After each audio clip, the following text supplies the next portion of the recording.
Start this meeting with the Pledge of Allegiance. To the flag of the United States of America and to the republic for which it stands, one nation, under God, indivisible, with liberty and justice for all.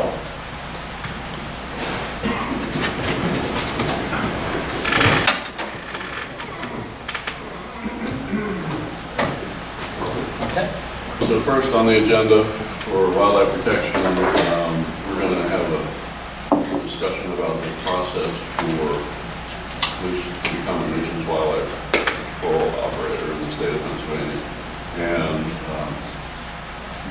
have a discussion about some possible changes that we're looking at. So I brought Chad with me. Chad's chief of the special permit enforcement division, and he's going to take the lead on this discussion. Sure. Well, currently, nuisance wildlife control operators, when it comes to, actually all the permits that we issue are second in the amount, number-wise, of permits that we issue. We issue about 23,000 lifetime disabled person permits. Can you guys say something?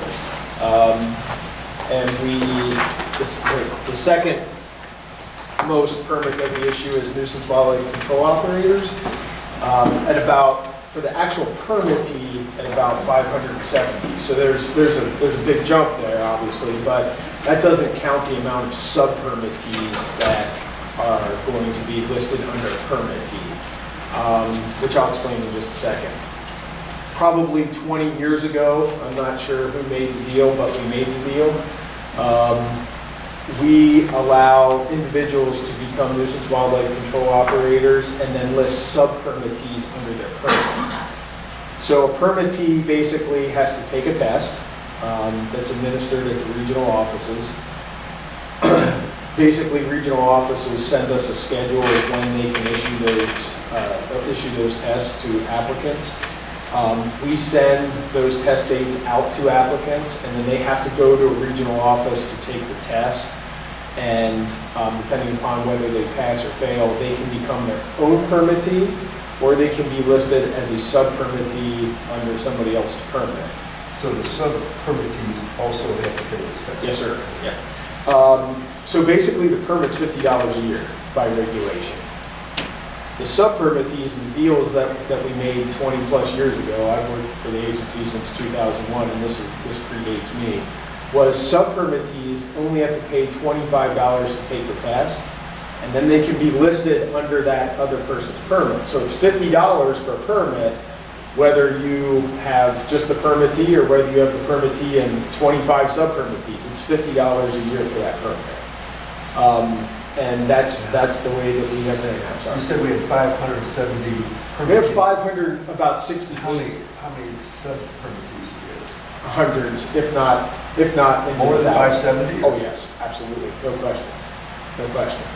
I don't have that Sounds like exact. it appears to me that we're getting ripped off Well, in a big way. this is the way that it I would works. say it's ripped off. Well- I would say it's a mistake on our behalf to It was. keep, I mean, you're not even covering your cost at $25. Oh, absolutely not, because here's what happens.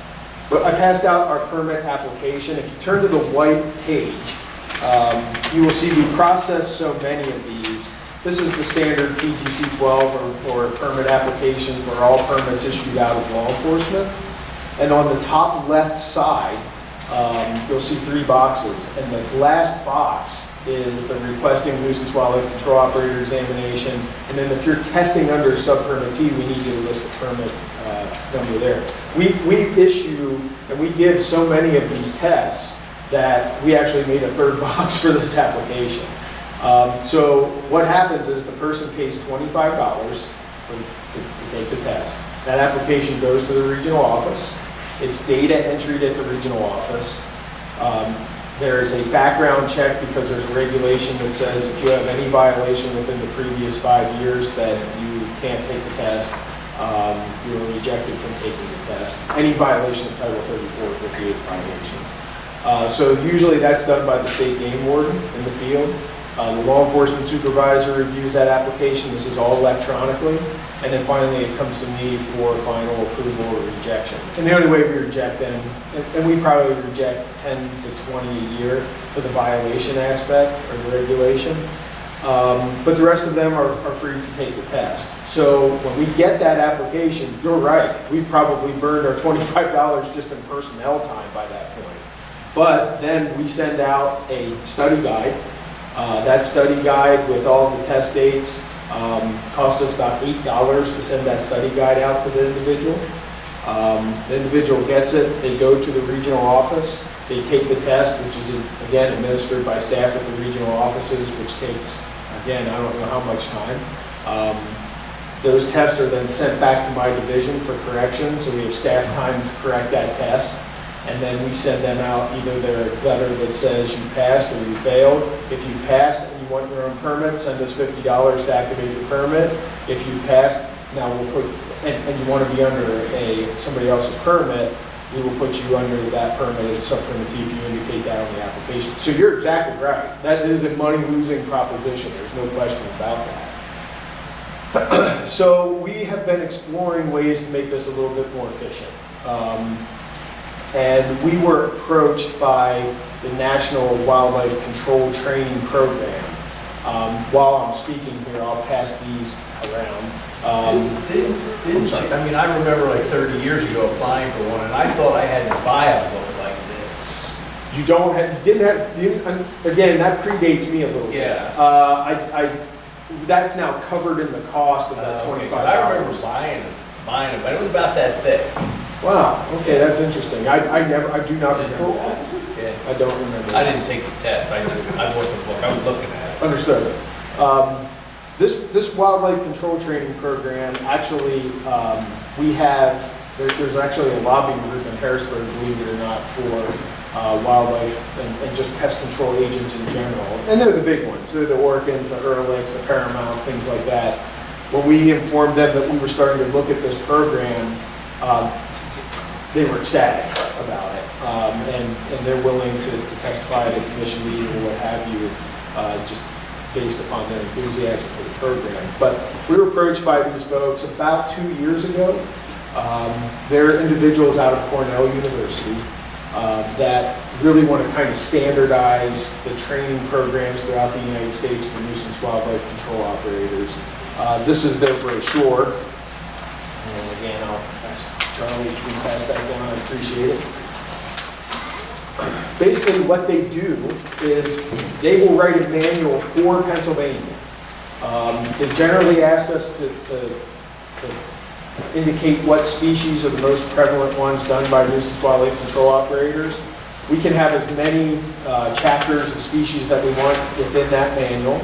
And then laws, regulations, things like that are specific to the state, or any concerns that are specific to the state as well. They'll write that manual for us for no cost. This doesn't cost the agency anything. Really? Basically what they want is they want the back end business, right, which they charge $200 for a person to have 24-hour access, internet access to that manual, and 24-hour access to take the test. So we can set the parameters of that. We currently have regulations where an individual can't take the test more than 2 times during the permit year. And we passed those regulations several years ago. I know Commissioner Hoover probably remembers this. Because we would have people taking that test every week at a regional office. The Southwest was probably one of the worst. We'd have the same group of 20 that kept failing it. And Scott Tomlinson would try to help them through, and they kept failing it, Either way, we find a higher failure rate to this test just because I think that it's mandated by the employer and nobody studies. So they just go into it going, okay, I'm just going to go ahead and do this test, and it costs their employers money as well to send them to a regional office, have them take the test, send them back. It's a mess all the way around. So we can set the parameters with this online system that we can keep that regulation. You can only take the test twice during the permit year, but if they want to take it at 1 a.m., they can take it at 1 a.m. It's an online test? It's an online test, that's exactly right. Just like Hunter Ed or online Hunter Ed courses and boat courses the Fish Commission offers and things of that nature. So you don't have to buy the hard copy manual. The hard copy manual is going to be offered within that $200 fee that they're going to charge the actual consumer. But they can. That hard copy is about $50. That's what they charge for that manual. And there are several states using it at this point. Specifically New York, Delaware, Oklahoma, Tennessee, Virginia, Washington, North Carolina, Illinois, Oregon, West Virginia, and Kentucky. In retrospect, I wish we would have pursued this a little harder about 2 years ago, but I'm glad we didn't. More states got on board since that time. So, you know, we've kind of been sitting back and watching the way this has been kind of unfolding here. Why are you glad we did? Because I wanted to see if the business would thrive. I didn't want to change regulations for a business to go under. And then we go, oh, we got to go back to the old way here. And by the way, can you pass emergency regulations on X? I wanted to see if this business was going to thrive. And it did. So what would occur now, and we would have to change a few of the regulations when it came to the application process, is we would handle an application just like we would like a capture and transport permit, which we issue now. There are two entities within the Commonwealth of Pennsylvania that give a test for capture and transport permittees. They're people that wildlife rehabilitators call to pick up, you know, injured or orphaned or abandoned wildlife at individuals' homes or what have you, and then they take it to the rehabilitators. Those tests are given up in the northwestern part of the state and also in the southeastern part of the state. And when somebody successfully passes that test, we receive an application with their certificate that they passed the test stapled to it, and we process it. We would do the same thing with this. So this person would basically print that they successfully passed the test. We would get the application, with the certificate stapled to it. They would forward it to us. We would process it. There's no staff time for testing. There's regional offices being held up. There's no correction by my division for the hundreds of tests that come in a year. It would save us a ton. And again, we don't regulate how much NUCOs charge customers for their different services, but even with a $200 fee, again, the larger entities, which tend to make up a lot of the sub-permittees and things like that, they're ecstatic about this because they don't have to send their staff there. We're ecstatic about it because we're not doing all of this back work for literally what could be $75, the permit fee plus the application fee. And so these folks are ready to fly. They are ready to go with it, and it is something that we would like to pursue if you gentlemen are in favor of that. Now, we still have to do a background check. Is there a fee for that process? There's not. We do that in-house. I would suggest, and again, this will certainly be up to the board. Right now, our current regulation states, and same with guides, and if you recall when we talked about guide permits, when I drafted those regulations with Dave Mitchell and Rick Macklin, we wrote in there that the actual violations would be like substantial or major wildlife crimes, something to that nature, on the state or federal level. Because right now the guide permittees as well as nuisance wildlife control permittees, which have those regulations that say you can't have a violation within 10 years or 5 years respectively, depending upon the permit, that's for any violation. So what we find is our officers are running into individuals that are conducting nuisance wildlife work. They're citing them and then they're saying get into compliance, and they can't because they've just been cited. So they have to wait 5 years to then take the test. Or honestly, if you have a fluorescent orange violation, you can't take the test. And so I would ask the board to consider maybe revamping that regulation if we are going to look at this and go with this program, to come back to that language that we discussed with the guide permit, that it's a wildlife crime and not what may be considered a de minimis crime or what have you. So that's something, again, the board, it's up to the board, but that would probably be the way to go. I think Randy kind of feels the same way about So that. what what would the fee be then, outside of their fee? What would the gig, because you want to make sure that you look at any staff time, any mailings, anything that we need to do need to be included, be able to back that up if questioned. Commissioner Hoover, I'll be very honest with you.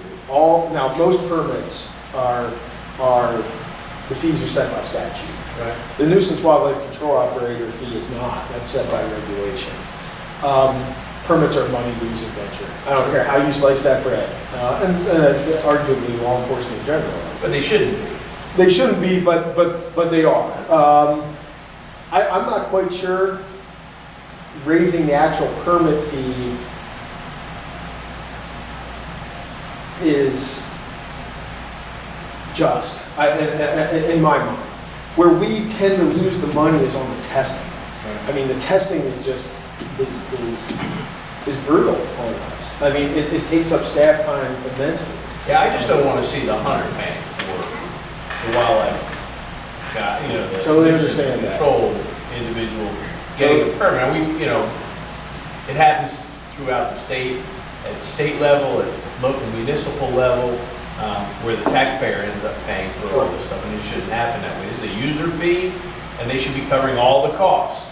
I totally understand Whatever the that. costs are. I look at it and I look at the fees set by statute. For instance, wildlife propagation, as a perfect example. By statute, that fee is set at $25 for one species. Right. $35 two species, $45 because it's $10 each additional species. By the time our officer goes out and does an annual inspection, Right. It's gone. it's gone. That's gone tenfold. I mean, it's gone. And so we looked at approaching the General Assembly a few years ago, actually when I started in here, which would have been about 2010, 2011, and there was no interest in that. But they're arguably, I totally understand. I would not be in favor of raising the nuisance wildlife control operator fee, because again, if you do one groundhog job in York County, you're paying $200 for that groundhog job, Sure. like that. Sure. And so people are willing to pay that. So that may not be a bad thing. I'm looking at it strictly from the testing because we just get hammered with that. Right. But if there's a revamp of the nuisance wildlife control operator regulations to that extent, I wouldn't argue with you. How many tests do you say that the southeast region administer every course of the year, do you know? I don't know. I can't answer that. Bruce, do you know how many roughly tests your region administers for pest control operators in the?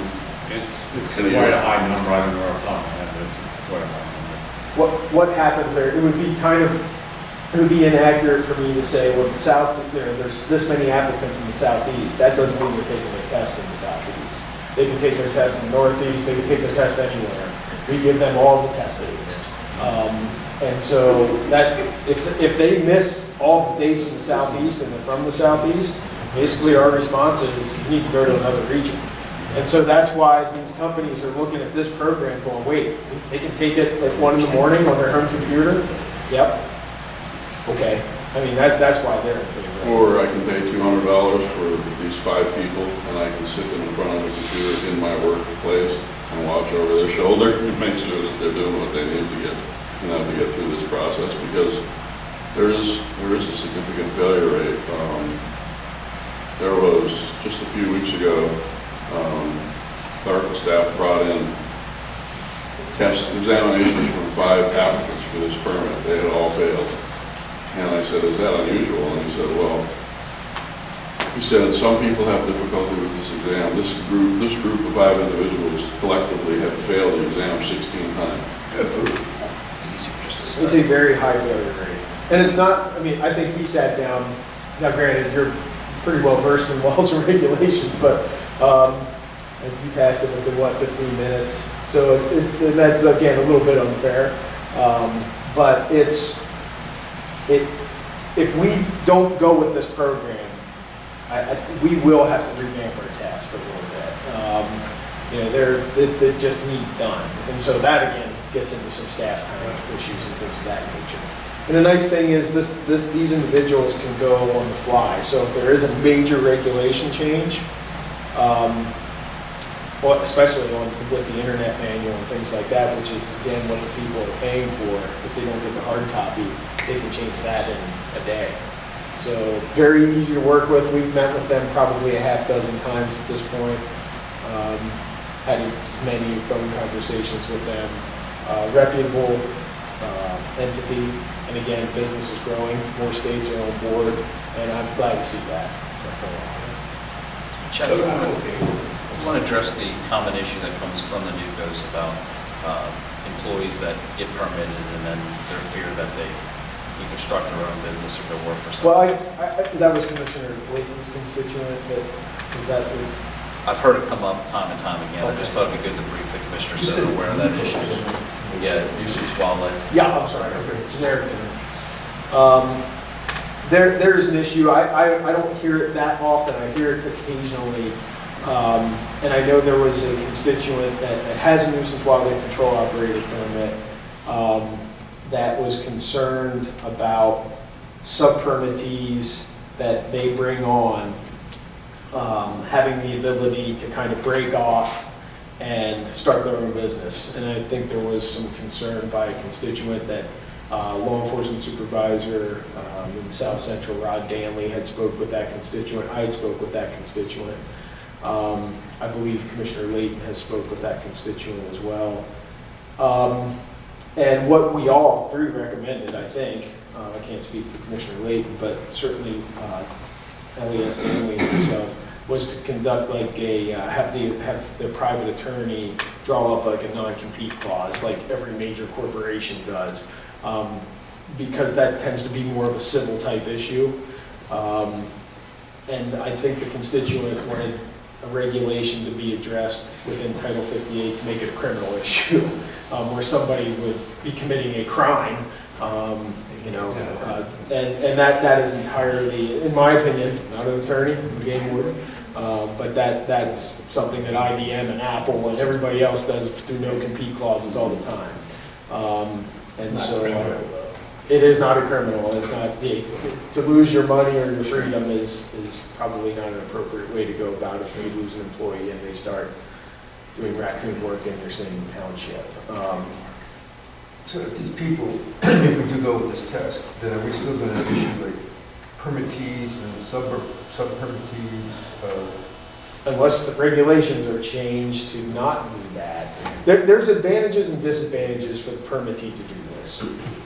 One, obviously there's a huge cost savings currently for a person to have a permittee and then sub-permittees listed under them.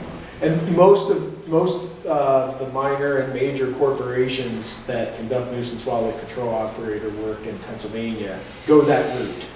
There's one major corporation that does not, because they like the latter option to this, which is if you're a permittee and your sub-permittee conducts some sort of illegal action, not only is that sub-permittee on the hook, but so are you.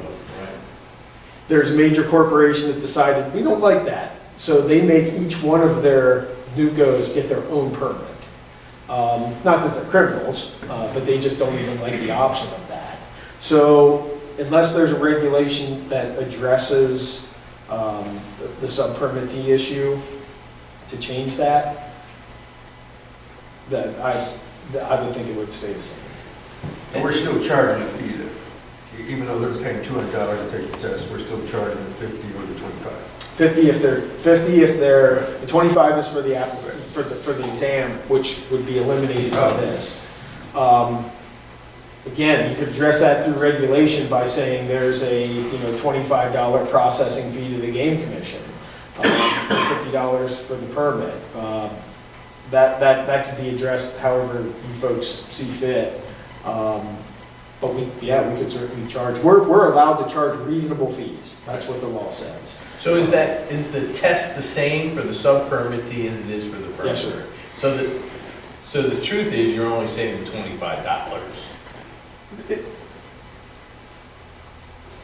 Yes, the test is the same, but arguably you're probably saving a little bit more, I would think, because it's $50 a year then for each year, for however many sub-permittees you have. Right. So if you have, 3 sub-permittees, you're paying $75 initially. So you're talking about the head guy paying for all That's this. exactly So correct. He's saving money. Absolutely. But the cost, No question, no doubt. listen, in that kind of a business, I mean, It is a it's money-making a business. money-making business. It is. And I don't want to see us losing money. Sure. I don't want to see the hunter paying for something that they're not getting a benefit from. I understand. So I would first go back and make sure that we're covering our costs, whatever we do. We certainly are not right now. Then I would certainly, you could almost do away with sub-permitting. If it's the same test, everybody gets a permit, you operate on your own permit, the cost is $50 or $25 to apply.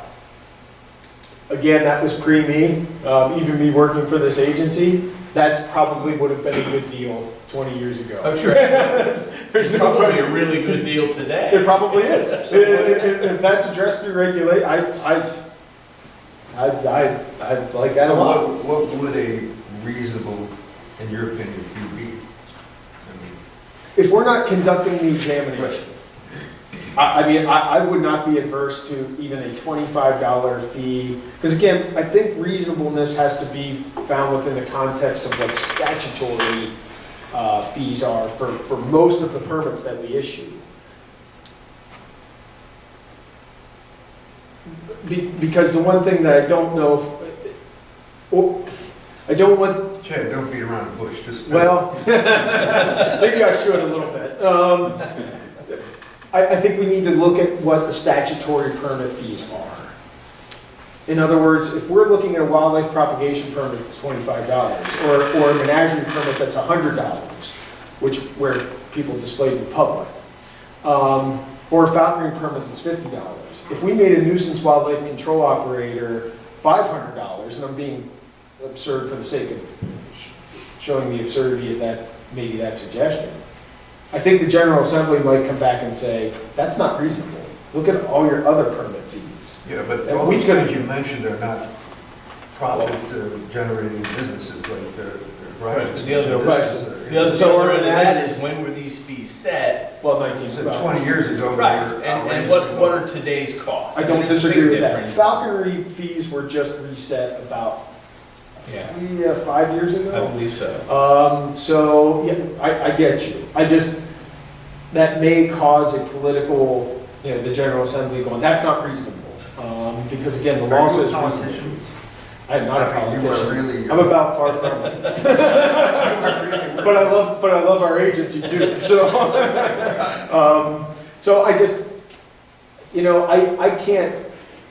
I can't profess to know what a reasonable fee is for a nuisance wildlife control operator. I know that it's not $25 for an exam. But reasonable is actual. So, we can't make money on it, but we can certainly cover our costs. No question. So then you take an audit of your costs, and that becomes the reasonable fee. And that I do not disagree with. That could be our next step, is to go ahead and That's what I would do. analyze what We've looked got at into the testing. And in all honesty, if you're just having somebody take this test, staple the completion certificate to the back of the PGC-12 and it gets sent in, that's a processing issue at that point. We're doing a quick background check. You got background No checks question. and all that. No, that's absolutely true. What is missed in all that is the overhead costs. No question. So you have to calculate your overhead costs Sure. for that individual that's handling that. Your insurance, your lights, your heat, your electric, the whole deal gets put into it. Absolutely And true. then you come up with a cost. And you know what? That is a very fair assessment of coming up with the cost. I have no idea what it costs to heat a regional office when they're data processing the PGC-12. Well, there's standard ways to figure out your. That's great, and that's beyond my scope of knowledge. But yeah, I'm certainly not averse to charging I a think reasonable fee. that's the next step. Yeah, we'll Next do- step is to we'll do do an that audit of analysis. the cost. And Totally then understand. go from there.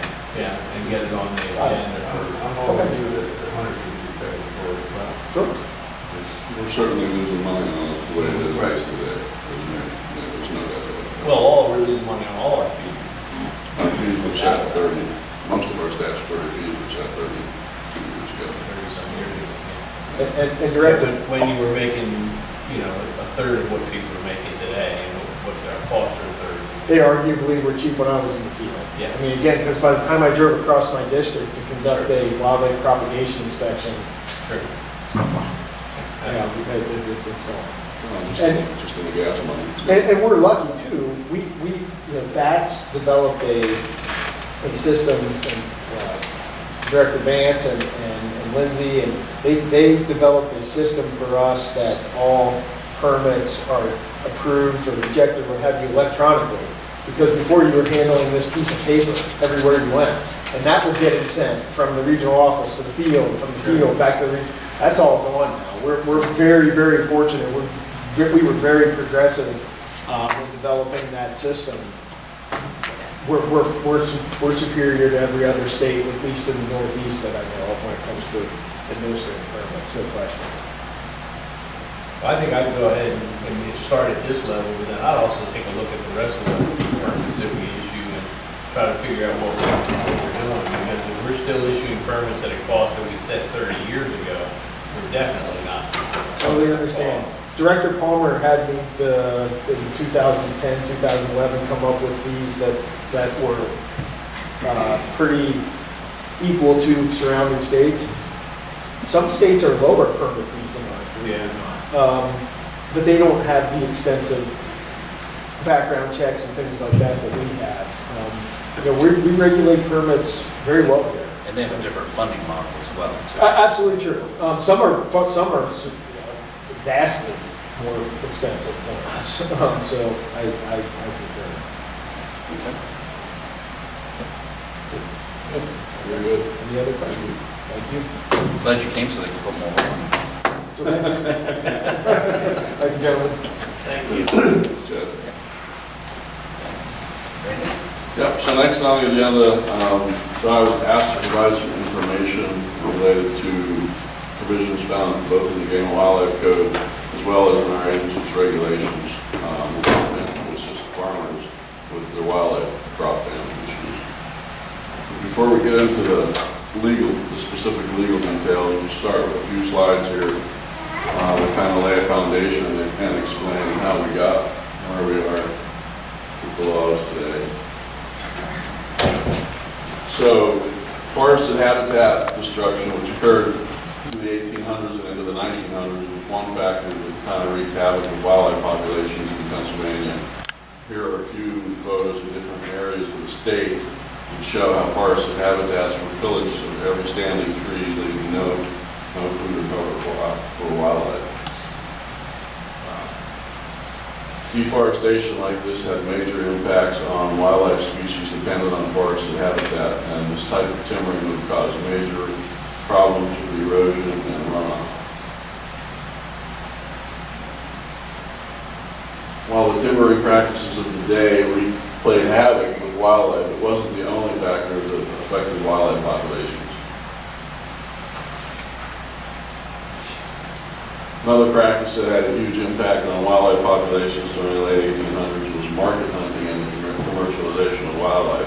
While we often think of market hunting in terms of hunt guns and waterfowl, the fact of the matter is many other species of wildlife were exploited for commercial gain during this time. So the unfettered commercialization of wildlife during the mid to late 1800s led to severely depleted game populations, including deer, bear, and elk. Deer had become so scarce by the end of the century that most people had stopped hunting for deer. Cries from conservationists of the day to save what little was left ultimately led to the formation of the Pennsylvania Game Commission. And a combination of factors then led to the beginning of a recovery period for some wildlife populations.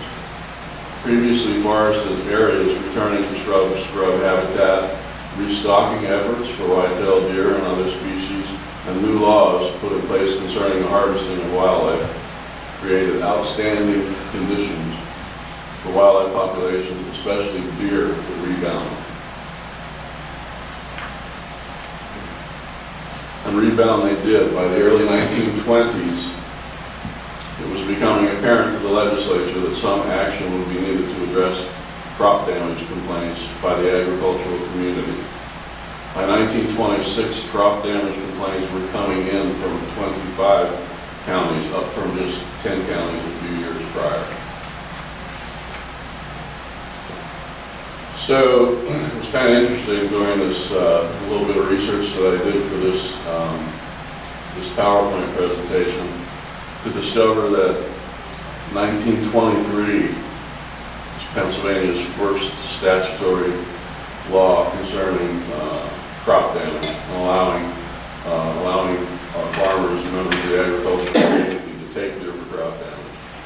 So due to the growing deer population and agricultural crop damage that came with it, the legislature passed the Commonwealth's first crop damage law. This is the actual text of the law from 1923. If you pay particular attention to the underlying portions of the law, you'll see similar language on the next slide. In 1923, the statutory law passed by the legislature granted the agricultural community broad authority to kill wildlife causing crop damage on their farms. If you look at some of those underlined sections up there, you see some key phrases: cultivating as a means of gaining a livelihood, which that's a qualifying statement for people who are eligible to take wildlife for crop damage. Down here in the middle of the screen, you'll see when such wildlife can be taken, when it's actually engaged in the material destruction, immediately following such destruction. And at the bottom here, when there's reasonable apprehension of additional imminent destruction. So this is broad statutory authority to kill wildlife for crop damage from 1923. Can we just ask a question? Sure. Right there. So go back to that slide. Mm-hmm. Actually engage in material destruction. That doesn't mean shooting them after the crop's been harvested. Which, while the crop is up, while your corn crop is up, they're not out there harvesting. They're harvesting them typically after the crop is taken down. After the damage is done, they're taking, which according to the statute isn't legal.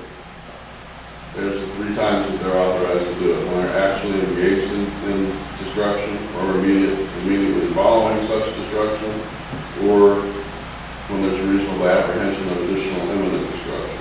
Now, could an attorney stretch the reasonable apprehension of additional imminent destruction to include the following year's crops based on the population of deer that are in that particular area? I don't know. That's a big stretch. Yeah, that's a stretch. No doubt.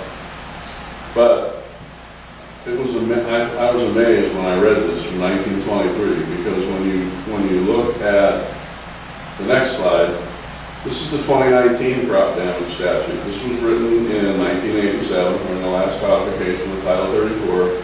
And if you look at it, it's kind of hard to see, but you will see actually engaged in material destruction. You will see immediately following such destruction. You'll see reasonable apprehension of additional imminent destruction. And down at the bottom, they move the things around a little bit, but it says, as used in the subchapter, a person shall be limited to any person cultivating as a primary means of gaining a livelihood. So the language from 2019 is virtually identical to the language from 1923. So for almost 100 years, the legislature has had, the Title 34 of the Game and Wildlife Code has had this statutory provision to allow qualified people to take species of wildlife on their farms that are causing crop damage. So what this means is, let's say a gentleman farmer who has, say, 30 acres, and he's got some corn planted and everything, it's getting destroyed, but he's not earning his living or livelihood from that. Does he still have the right to go in and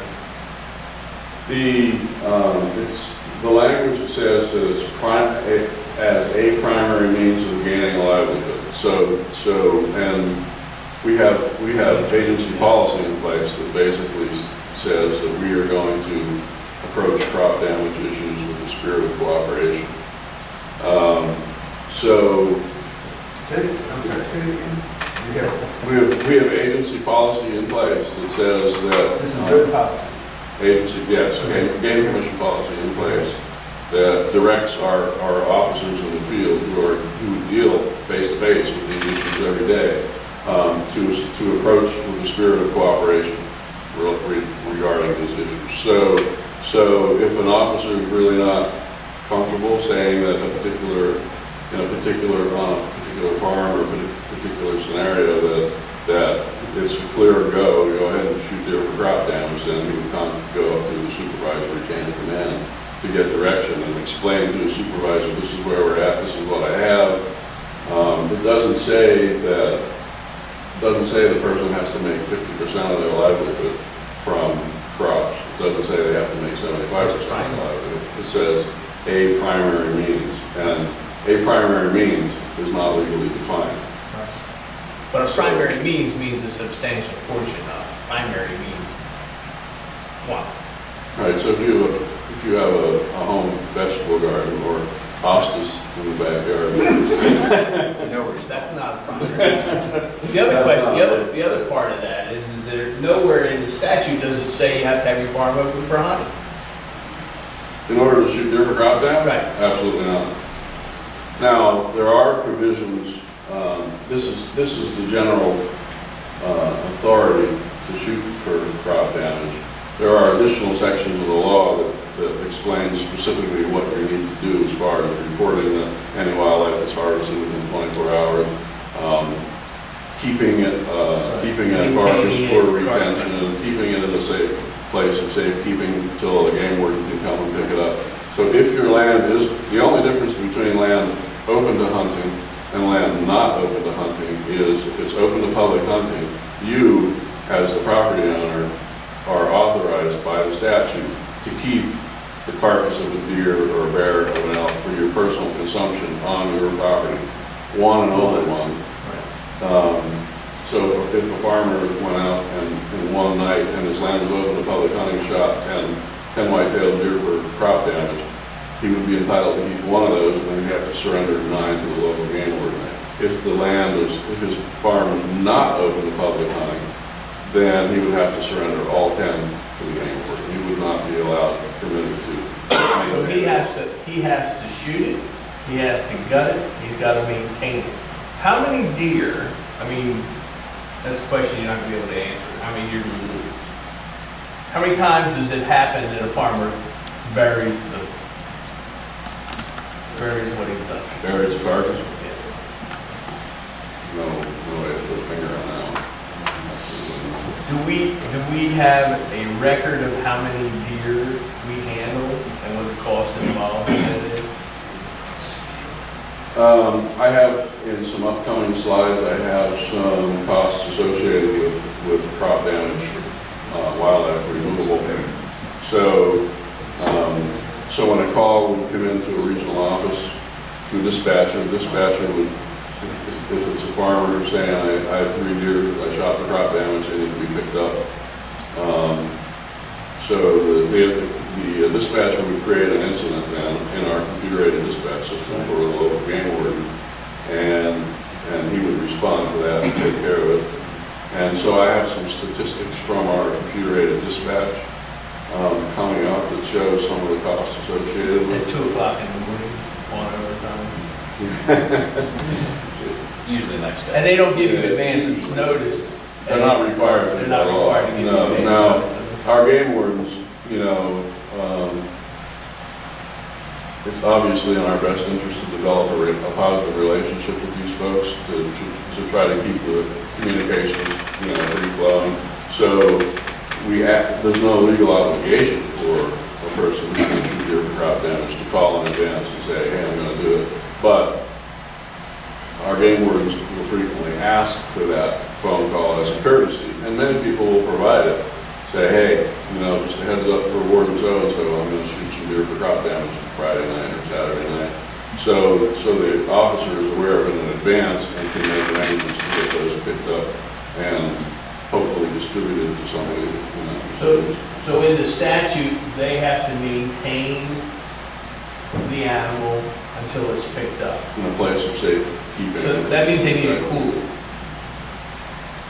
They, How many they don't know. How many times have we issued wanton waste violations for deer that, say the warden was so busy picking up somebody else's deer from the night before, he didn't get to it, and it was hung in a barn, and it went to waste. We would not issue a wanton waste violation or citation for that. If the farmer met his obligations and did not have access to the cooler, and just because of scheduling. It's in the statute that they have to maintain it, Maintain it as a place of safekeeping, yes. Yeah. which if we can't get to it, then there's no reasonable expectation that we should be able to get there within an hour on a Saturday afternoon in the 90-degree heat of the summer. Right, and you know that deer is going to spoil quickly. And it's gonna spoil. Absolutely. So I mean, we're not enforcing our statute in that case. We do our best to get those things picked up, but we have one officer who's covering 300 or 400 square miles or It's some difficult, cases. we don't have the manpower. Yeah, we So, and I fully understand that, I'm just trying to point out the problems that we have with this statute and with what's actually occurring on the ground. And that there's probably a better percentage of deer that are being wasted because we're not getting to them, because our wardens are busy doing other things, or they've spent their entire night picking up deer from other farms. Right. But the farmer has no authority to give it away himself. It has to come back to us. Correct. Yeah, they can keep one for themselves if their properties live in a public county, and the rest they have to surrender.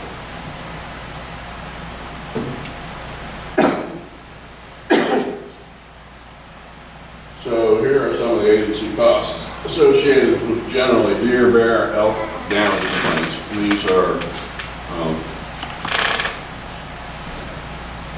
This is data from our computer-aided dispatch system. It has broad categories of incident types that are used to inform wardens of the nature of a request for service. This chart shows agency personnel and operational costs associated with deer, bear, and elk damage complaints.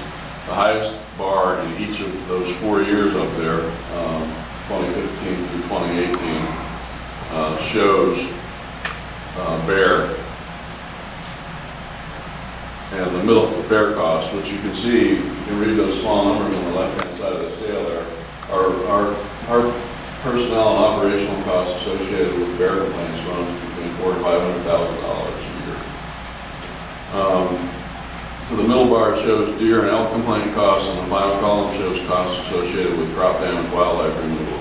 All three of these categories seem to be trending upward, while the dollar value for addressing bear complaints is the highest expenditure of each of the categories over the past 4 years. Not all bear complaints are agricultural in nature.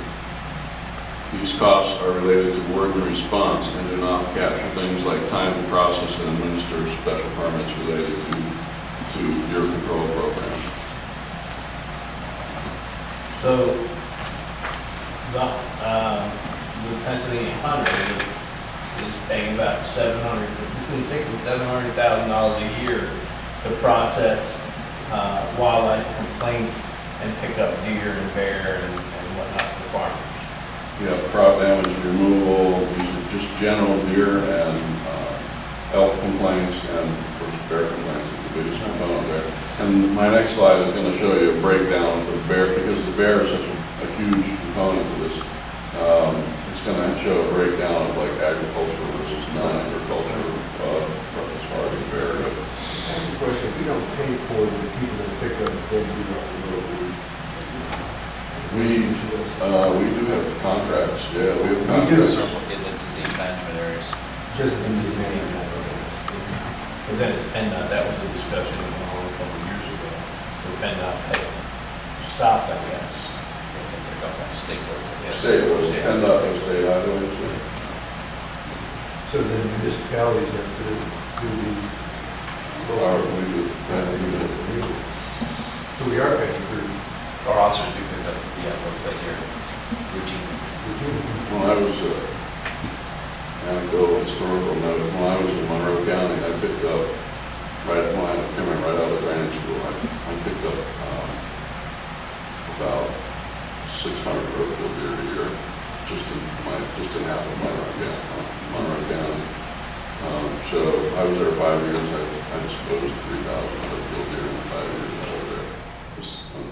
and it's an amazing time consumer, really is. I mean, there was And times. injuries as well. You get a lot of Injuries, injuries. a lot of back injuries for officers, you know.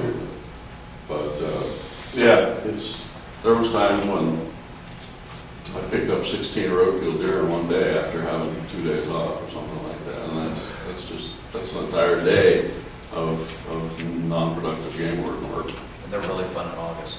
Yeah. Will our changes in bear season impact our number property? I suspect, and I hope, that it will, and I know there's a lot of people sitting back here in the corner of the room that suspect and hope the same. So here's the bear incident breakdown. Now, what I want to emphasize here, you'll see 2017, I have 785 bear incidents recorded, in 2018, 820 bear incidents recorded. Those are only incidents that were created through our computer-aided dispatch system that required the action of a game warden.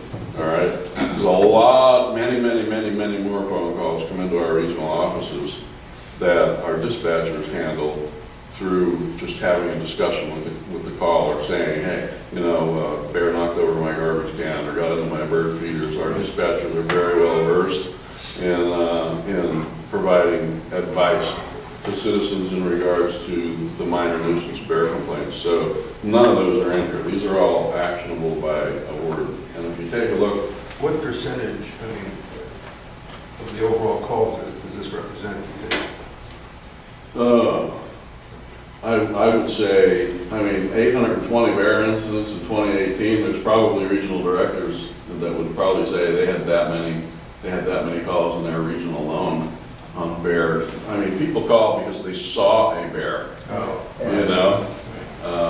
Like, hey, I saw a bear going across on such and such a street or a highway. Okay, they've never seen a bear before, and they think that's, you know, something that they really need to report. So these charts here show bear complaints 2017-18 that came into our regional offices that were actually created into incidents for some action on the part of a warden. The dark blue color, which is kind of looks purple up there, it's the larger of the pie chart on both years, represents general non-agricultural bear complaints, which are likely nuisance complaints involving trash, bird feeders, barbecue grills, that type of thing. The remaining colors on the chart represent complaints which could be categorized as agricultural in nature, as they include categories of beehive damage, fruit trees, poultry, crop damage complaints, and livestock. The agricultural related components or incidents are more than 50% of the bear complaints in each of these 2 years. It's important to note that not all calls to a regional office related to bears result in a formal incident being created.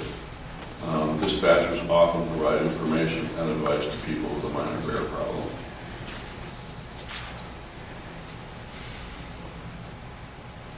So what we've talked about so far about the ability to kill deer for crop damage has all been statutory in nature as approved by the legislature.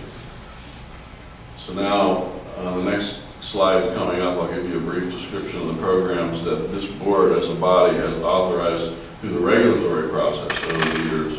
And here are the 3 provisions that currently exist to assist farmers with crop damage issues. The first one is the agricultural damage depredation permit,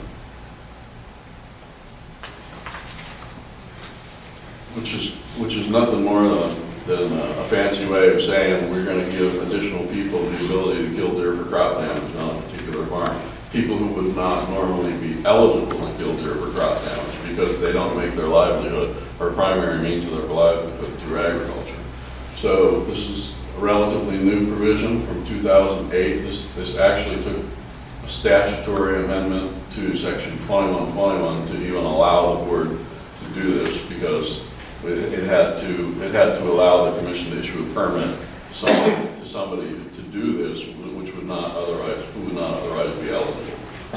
So they can, and it allows them to enlist the aids of sub-permittees. It extends the crop damage killing authority to others. Up to 2 sub-permittees are permitted, but it can be increased by the state game warden's recommendation if necessary. The permit's valid any hour, day or night for the entire permit year. There's no fee for this permit. So we're allowing farmers to shoot deer at any time of the day, any time of the night, in a vehicle, out of a vehicle, Loaded firearms and vehicles. loaded firearms in the vehicle, anything that they want. We've been over to help them to do this. And they don't even have to allow hunters on their property to hunt, correct?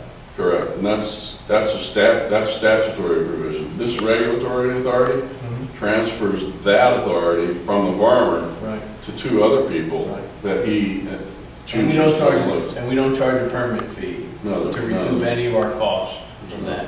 Do we have the ability to charge a permit fee? I think we could, it's a regulatory permit, and I think we probably could charge a fee for that would fall under that reasonable permit fee type situation. So right now, the entire cost of the program is being borne by the hunter. There's no part of that being borne by the person who's out there. Right. That's interesting.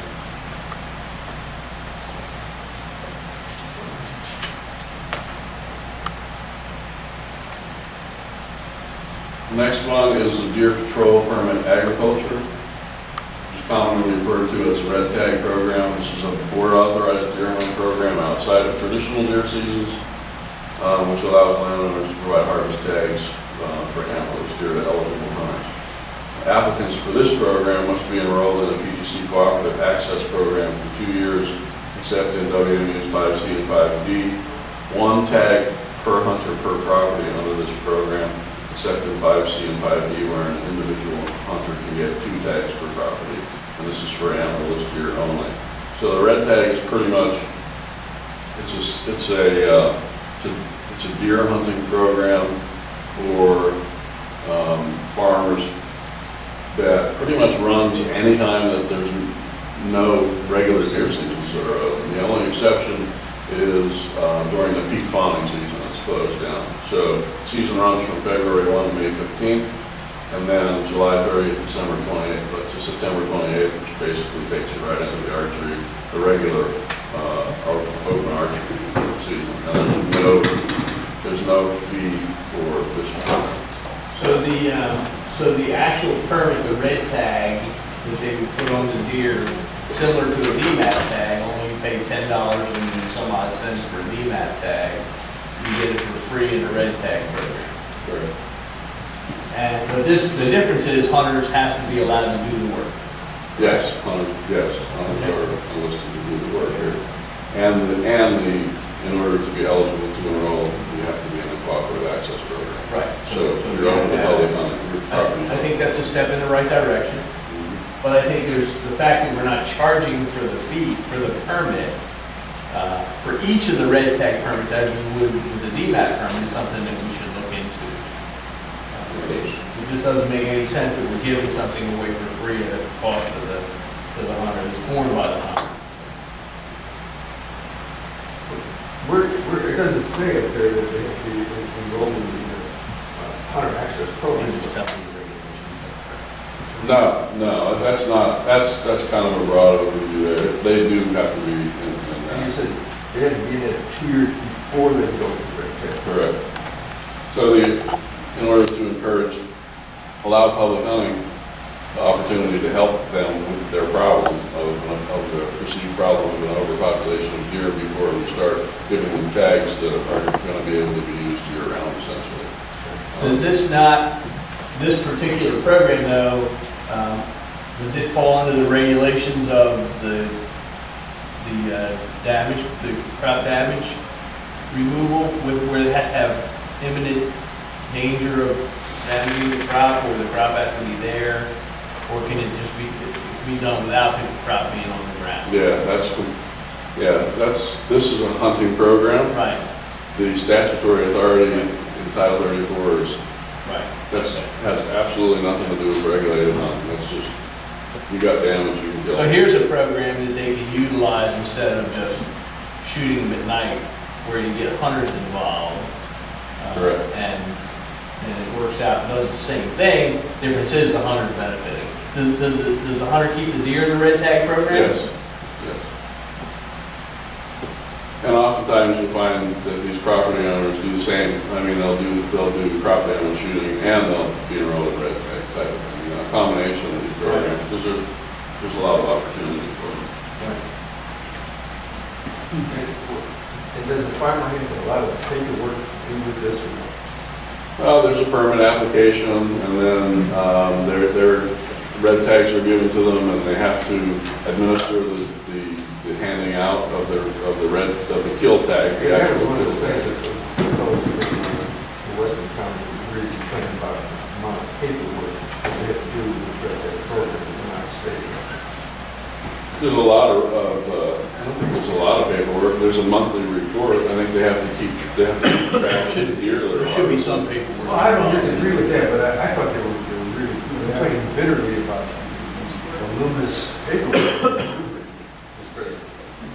I don't know. They have I to mean, I don't know how get much- the permits, they struggle with that, because they have to get it back. So you don't use it.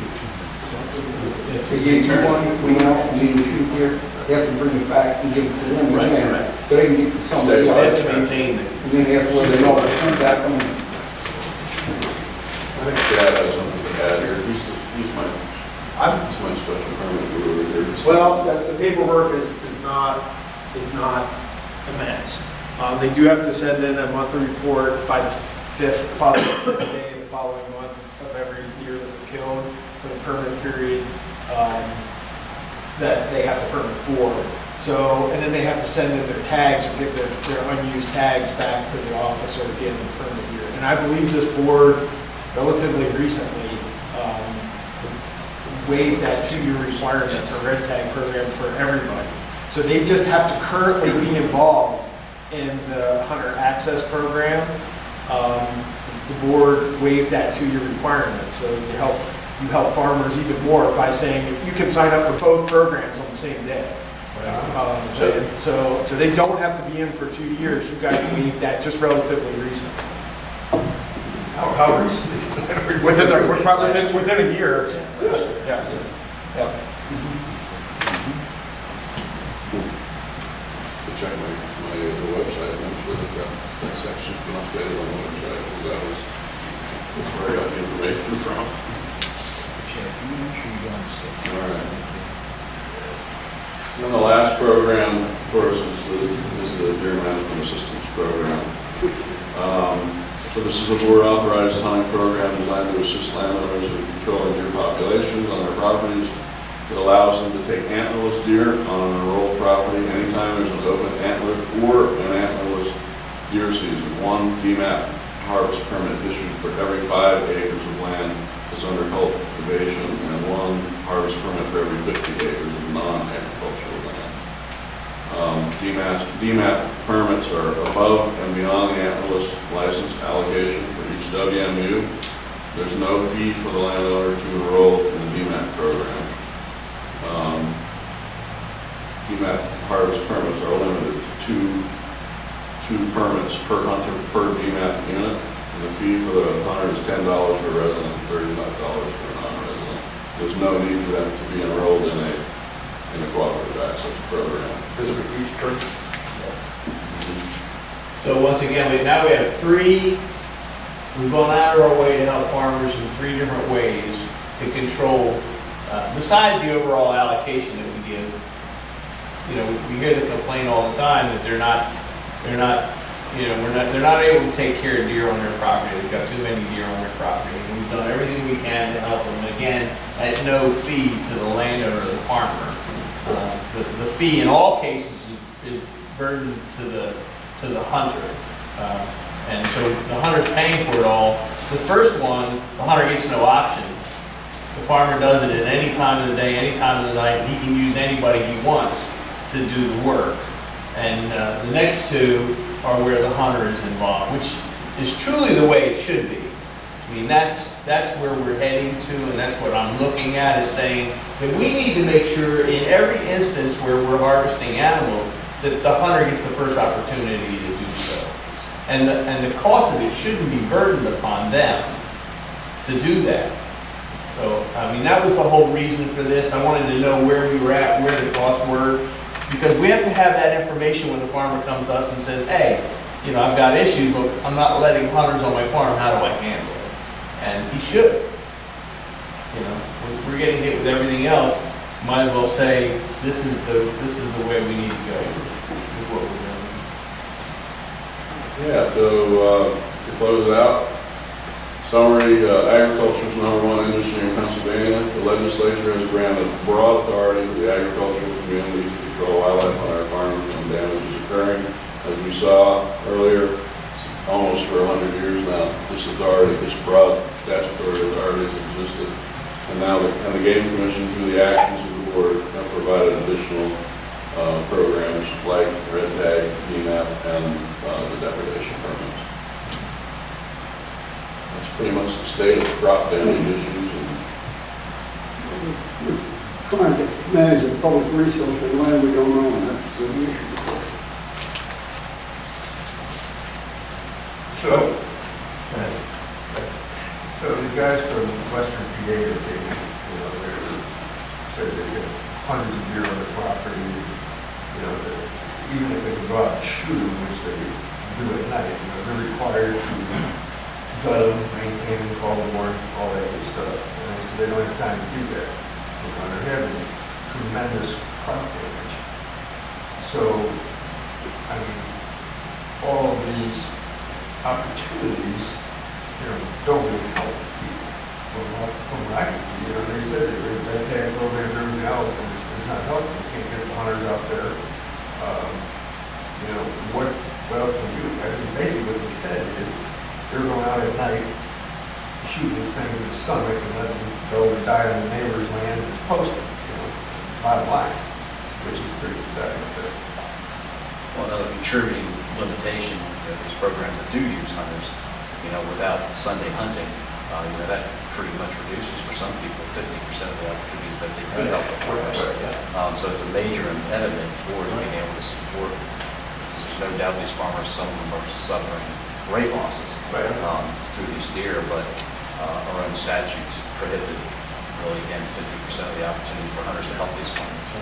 And that's been an issue all along, is that they've asked for every program that we can give them, and we've given them as many programs as we can, as many opportunities as we can, 12 months a year, 24 hours a day, 7 days a week, and yet they fight us when we try to give them the opportunity to allow hunters to increase their opportunity to harvest deer on their property at no cost to the farmer, with the cost strictly borne by the hunter, and in the neighborhood of well over, would you say, $1 million by the time we're done with all the costs that are involved, and the loss of you know, the meat that doesn't get accounted for as well. So it's a great presentation. We wanted everybody to understand what the hunter was involved in here and what the costs were for the programs that we offer to the farmers to try to help them out. And, you know, there are some tweaks that could be made. I mean, our DMAT program does limit it to 2. There are areas where farmers only allow, you know, 10, 12 hunters, 15 hunters on the ground, depending on how much acreage they have, and if they're sustaining it. We're limiting it to 2 DMAT tags, and we may want to take a look at that in the future as to how many DMAT tags one individual can get. And then the fees that are involved. I mean, you know, we don't charge for the red tag. That, to me, that doesn't make a whole lot of sense when we're charging for a DMAT tag, and it's the same thing. It's called a different thing, and it's done at a different season, but it's the same thing. So there's some opportunities to clean up some of those programs. And if I'm not mistaken, farmers, but they're making the primary means don't even have to buy hunting license either. Correct. That's right.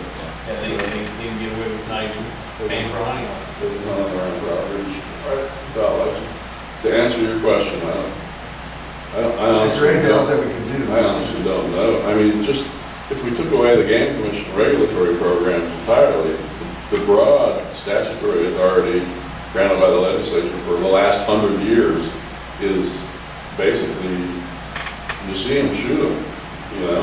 But they're controlled by the fact that the crop has to be on the ground, and that's not occurring in a lot of cases. It's being done January, February, March, April at night, when they can see. Because once they're, you gotta, again, looking at Pennsylvania farms, there's no trees. I mean, most of these farms are 100% crop now.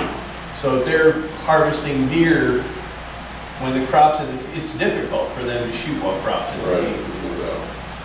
Now, I know officers that do enforce that if there's no crops, they won't allow them to shoot for crop damage because there's nothing to protect.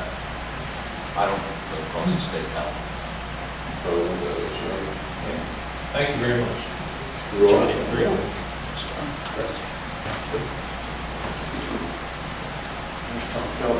Mr. Coyle?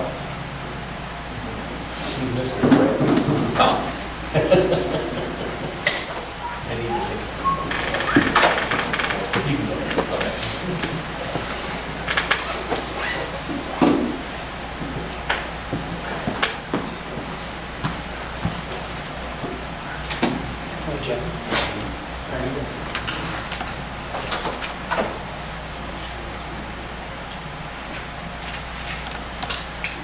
Next on the agenda, Mr.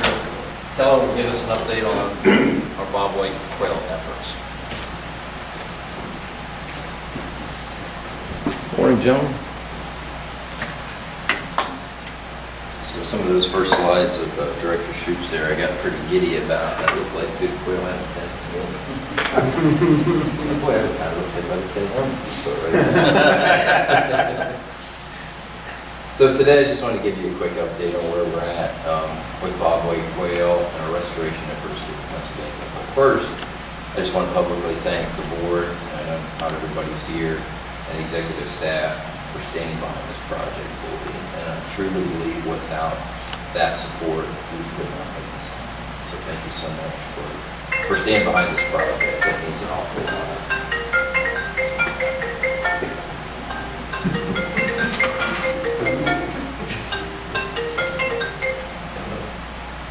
So kind of where we're at, moving forward with full support, with partner support.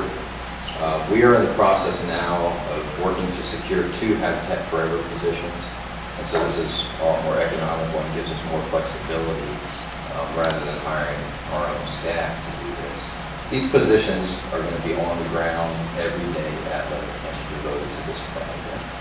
The first position will be a specialist, and that position will be not only overseeing a 749-hour technician who will be doing most of the equipment work, but that specialist will also be overseeing all the contracting. So we'll talk a little bit about that. What we've been doing is primarily with volunteer efforts and with a few staff of our own as well as a logging operation. And what we're going to do now is pick this up to a whole other level with contracting because of the support that we now have. And so what we've done so far, we've effected through volunteer work, and we're talking about several acres at a time. Now we're going to be looking at hundreds of acres at a time. This is really going to get us down a really lot further and faster to where we want to be. It's also important to remember that with quail habitat, you've got to keep moving. It's a never-ending installation of habitat.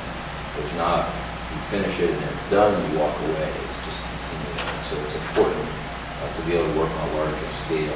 And then we'll also talk a little bit about expansion and what this looks like, not just at Letterkenny, but outside of Letterkenny and then possibly statewide. So because of the additional support, we wanted to come up with a revised timeline, something that was appropriate, realistic. Before we were trying to run off of a timeline from the quail management plan for Pennsylvania, and unfortunately, because we really didn't get started on this project until mid-2017, it was calling for a 2020 release. You just can't get habitat on the ground that quickly, particularly on this size scale that we're working. Understanding that even Letterkenny, which we felt was our best option, we saw forest succession come in. We had to get that reset that down. So immediately, it's that overstory removal. Following that with herbicide treatments to try to prevent that woody incursion again. And then that will lead to good habitat establishment, which we're seeing already. In some of these areas that we've already done work, that we've done prescribed fire, we've seen phenomenal habitat come back in. So, and I would certainly invite any commissioners to come down and take a look at it anytime. We'd love to have you and get to show you on the ground. So with this plan, we're looking at 2023 to 24 approximately is the date where we would have the minimum suitable habitat on the ground and have quail broadly and wild birds broadly at that time. So that gives you just a brief idea of the revised timeline. I'll be working on revising our management plan, so we've written a management plan specifically for this area, and that's going to have to get a revision because of this additional support that we have. And how many acres are we talking about here? So for minimum suitable habitat to get birds, we've got to have 1,500 acres. We are going to be looking for more than that. And we're hoping by this time to have even more, but we certainly, our goal is that 1,500 acre area. Great question. So with habitat management, just real briefly to give you some numbers. Overstory removal, we've got about 450 acres of overstory removed. A lot of that's come through logging, about 100 acres of that's come through volunteer work that we can work on as well as some of the Letterkenny staff and myself. The logging operation has to halt in June and July because of concerns with bats, but they'll be back in August, so we'll continue that down the road. Now, again, we're going to be bringing in contractors here soon to also supplement that logging that's occurring right now. With prescribed fire, we've got over 1,200 acres of prescribed fire treatments on the ground to date since mid-2017. And that's really great thanks to South Central Region, the Bureau of Habitat Management, helping us get that on the ground. And they've been absolutely fantastic at making sure that that's happening. We've done about 30 acres of disking. That's going to be increased substantially for quail habitat. You need a 3-year rotation. Every acre's got to be touched every 3 years. And so that'll be done through primarily prescribed fire and through disking. And then we've also got about 50 acres worth of herbicide treatment. That's really to knock back that cool season grass. So the two major issues there is overstory and cool season grass. What they did is when they created this facility, they planted smooth brome, which is cool season. It gets really rank and thick. It's no good for quail.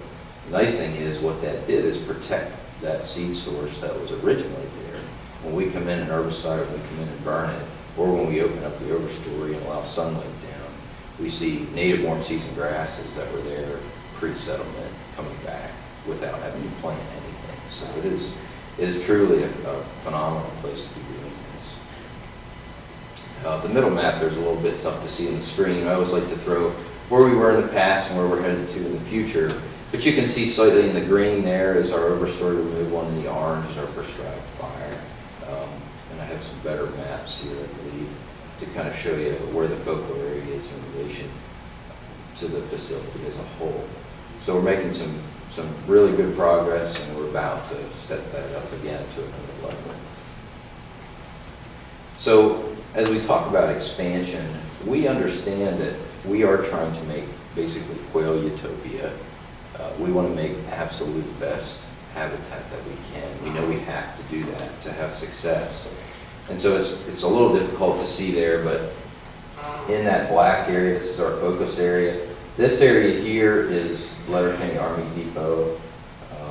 And then this outside area is what we're working on now with your wildlife habitat management, with Pheasants Forever, to develop a buffer and work on developing a short-term set-aside program of private lands. So that is all private lands. It's all heavily farmed, obviously with modern agriculture. And this causes a problem because there really isn't any good quail habitat in there. We know that up to 25% of quail are going to disperse annually, and that's part of the reproductive strategy. So even if we make absolute best habitat there, we know a certain percentage of those birds are going to blow out of there every year. What we want to do is utilize that and expand that beyond the walls of Letterkenny here. And we feel we can do that by working with private landowners. When we had short-term set-aside programs, which was back in the 50s and 60s, it was called the Soil Bank Program, federal program. And when you look at our trends with bobwhites and pheasants, they skyrocketed up to the early 70s. Unfortunately, those soil bank programs disappeared at I think it was 69. And we saw our populations crash as all that land went back into really hard farming. And so what we're hoping to do is kind of create, using our deferred use of grasslands program, which was designed specifically for our wild pheasant recovery areas, kind of revamp that and make that a little bit more useful for quail here within this buffer area. That's all through Beat the Hip. That means it comes with the public access program as well. So we'll be gaining some public access acreage within that 40,000 acres surrounding.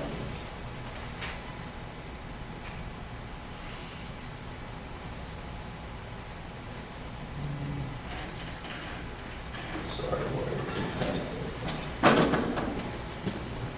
What's to the left of the Letterkenny River that you don't have? yeah, so that's a large mountain range there. That's, yeah, part of the North Mountain, and that's north to south.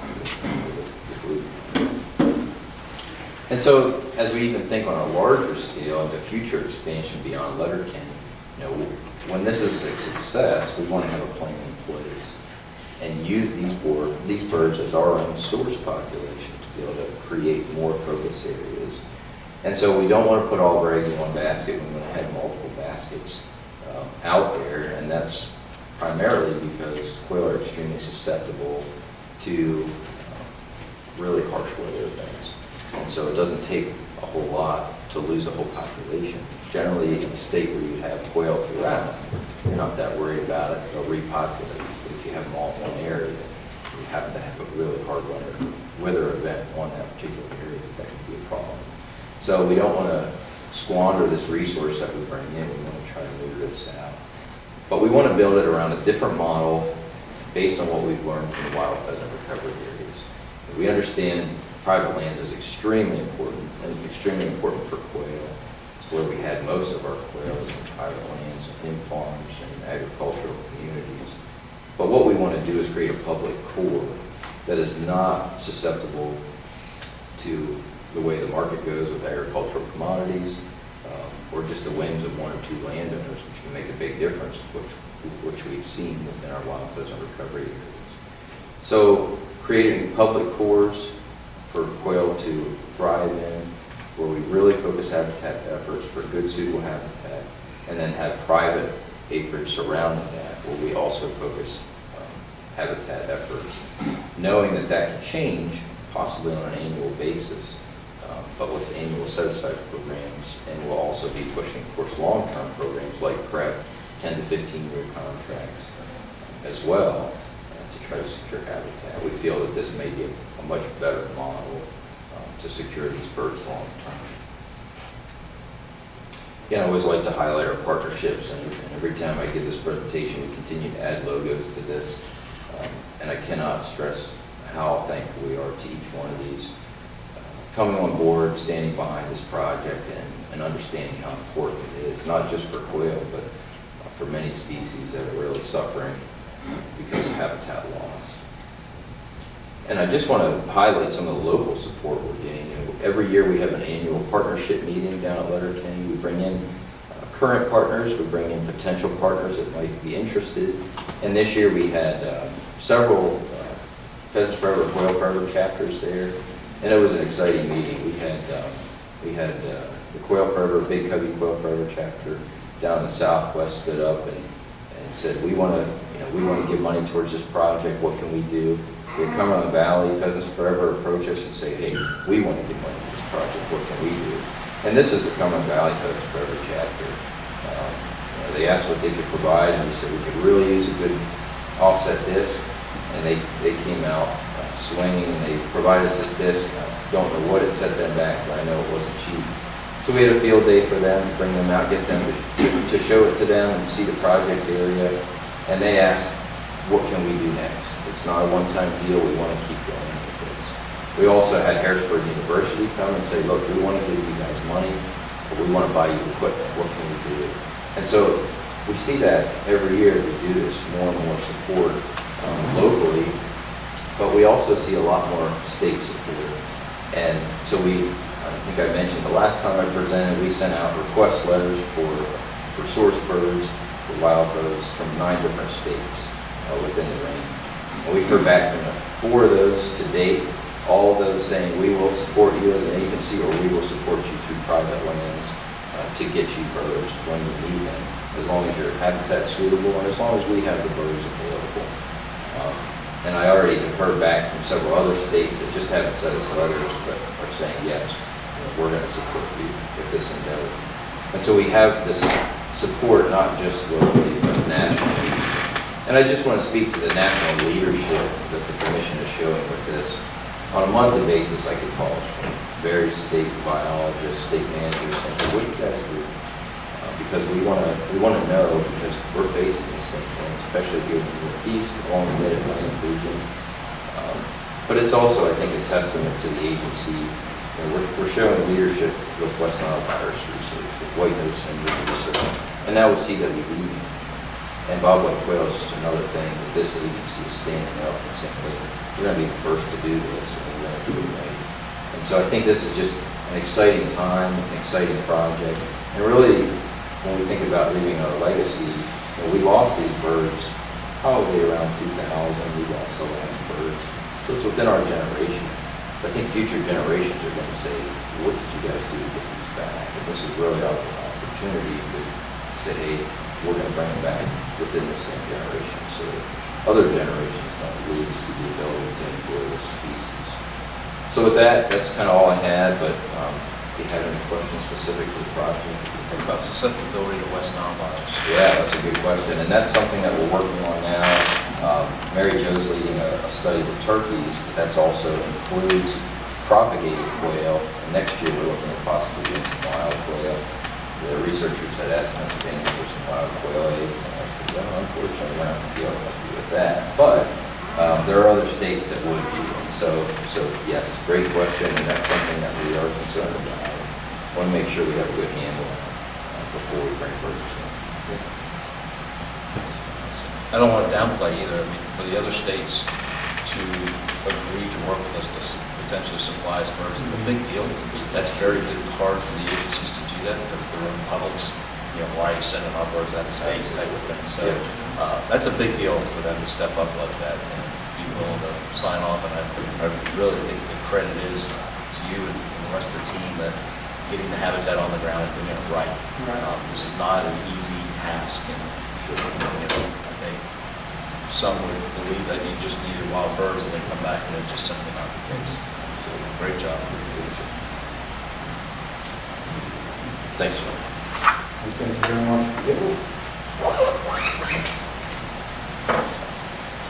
Ready for our agenda? Here you go. Meeting dismissed.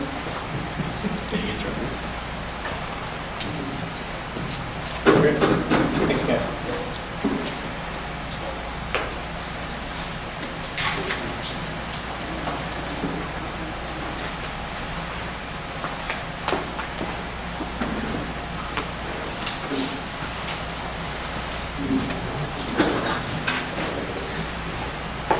We found out Charles' phone call. Or was that you calling? That wasn't me. I didn't know if Mr. Hoover would have gone upstairs and tried to call you. Just checking. All right, yeah, we'll go upstairs to the conference room.